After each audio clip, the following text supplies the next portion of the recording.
So politics, you know, it's such a big conversation right now. The election is tomorrow. So is there any kind of rule when it comes to bringing it up in conversation? Try not to, number one, especially if it's a first date. Yes. Okay, sounds good. Any heated questions like that, avoid. Okay, well, we had some Chicagoans who had questions about politics for you. So the first one, it's from Catherine, and let's hear what she has to say. She's in a relationship right now. Hey Bella, me and my boyfriend keep arguing about politics and issues with that. How do we find a healthy middle ground? You need to know when to just say, we're going to agree to disagree. If you want to stay in the relationship with this person, you probably have other differences besides your politics. If you need to talk about it, limit it to like 10 minutes a day. Put your timer on.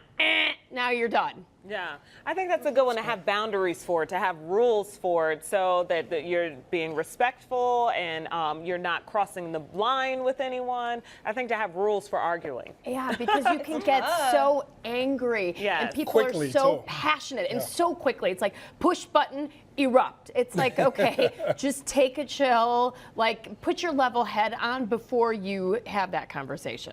All right, so this next one's a good one as well. Kenneth, he's looking for love. Hey Bella, should I put my political views on my dating profile?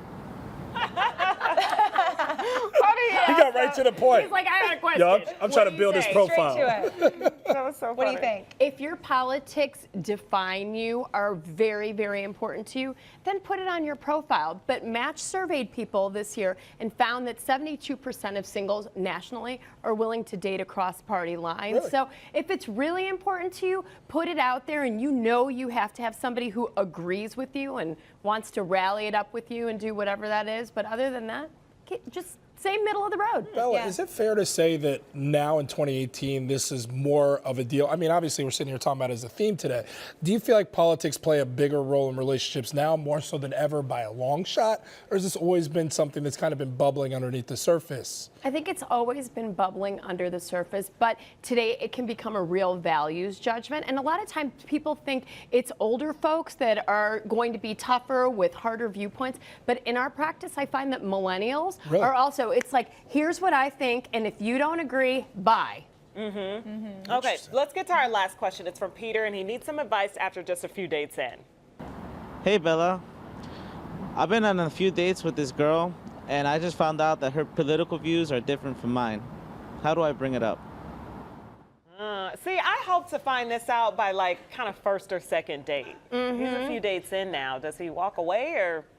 I don't know. He acts like he found out she has a criminal record or something. Like he's Right. acting like, how do I bring up that she doesn't agree with my politics? Right, exactly. It's like, I like opera and he doesn't. Oh my God, broken deal. Not necessarily. Talk more about it and seek to understand where you differ. Again, just because somebody is a Republican or a Democrat doesn't mean that you can't come together in peace. I'll tell you what, I find people being really judgmental on things like smoking and eating habits. Like, oh, can't date a vegan, game over, right? If somebody puts that in there. So seek to understand. That's the key word. Look to understand. That's the key word. And Be open.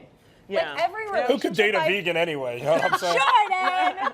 I would be in trouble if that was the case. But every relationship that I've been in, I feel like they've given me new ideas about politics. Like we didn't always believe the same thing, but I came away learning a lot from it. That's Just cool. like Ariana Grande's song, Thank You Next. You learn a lot. Thank you, next. Yeah, Interesting thank you. tag right there. Yeah, Check out thank you. SmartDatingAcademy.com, everybody, for more info. And Bella G, we love you. It's so nice to have you back. There's never enough time with you. Never enough, but always some gems. And if you want more of them, make sure you check it out right there, SmartDatingAcademy.com.